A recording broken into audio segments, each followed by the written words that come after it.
अव्यवस्था मध्य चालू रही साहसपुर अंगनवाड़ी केन्द्र। अस्वास्थ्यकर परिवेश मध्य पाठ पढ़ुंट कोमलमती शिशु। जिला प्रशासन तुरंत ए दिगरे दृष्टि देवाक दाबी होछि।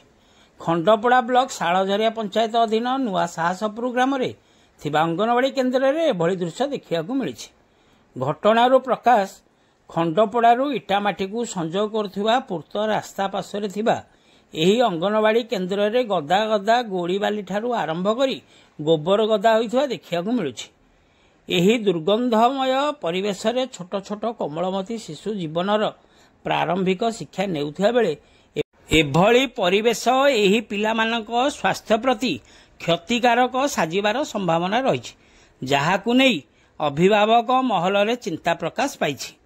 देखिବାକୁ गले एही अंगनवाड़ी चतुर्पार्श्व रे सुरक्षा प्राचीर नथिबारु लटी लुटारे परिपूर्ण रहिछि, फଳରେ सरीसृप मानकर भय सृष्टि होछि। अन्य पक्षरे किछि असामाजिक व्यक्ति स्थानीय अंचलर एहिठारे निजर गाई गोरु बांधिबा सहित गोबर बाली गोड़ी आदि गदा करी रखुछन्ति, जाहाकु नै साधारण असंतोष प्रकाश पाइछि। एभली परिस्थिति रे चालू रहिथिबा एही साहसपुर अंगनवाड़ी केन्द्रर भविष्यत को नहीं एक प्रकार प्रश्नवाची सृष्टि होइथा बेले एठारे मध्य एक सुरक्षा प्राचीरर आवश्यकता रहिछि।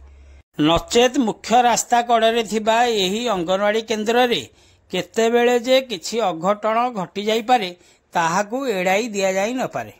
तेणु एथिप्रति स्थानीय प्रशासन और जिला प्रशासन दृष्टि देई एही अंगनवाड़ी केन्द्रटी किभली परिष्कार और परिच्छन्न रही पारिबो एवं एहार उन्नति निमते पदक्षेप नेबा पई साधारण दाबी होछि। खंडपड़ारू संतोष कुमार साहू रिपोर्ट, खंडपड़ा खबर।